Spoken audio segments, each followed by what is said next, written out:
Herkese merhaba arkadaşlar, kanalıma hoş geldiniz. Yepyeni bir video ile karşınızdayım. Arkadaşlar, bugünkü videomuzda Türkiye'nin güzeller güzeli Ebru Şahin'den yepyeni görüntüler geldi.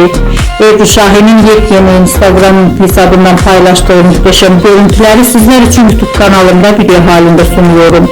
Umarım beğenirsiniz. Arkadaşlar, videomu beğendiyseniz kanalımı izlemeyi ve bildirim butonuna basmayı unutmayın. Şimdilik benden bu kadar olsun. Yeni videomuzda görüşmek üzere. Hoşça kalın.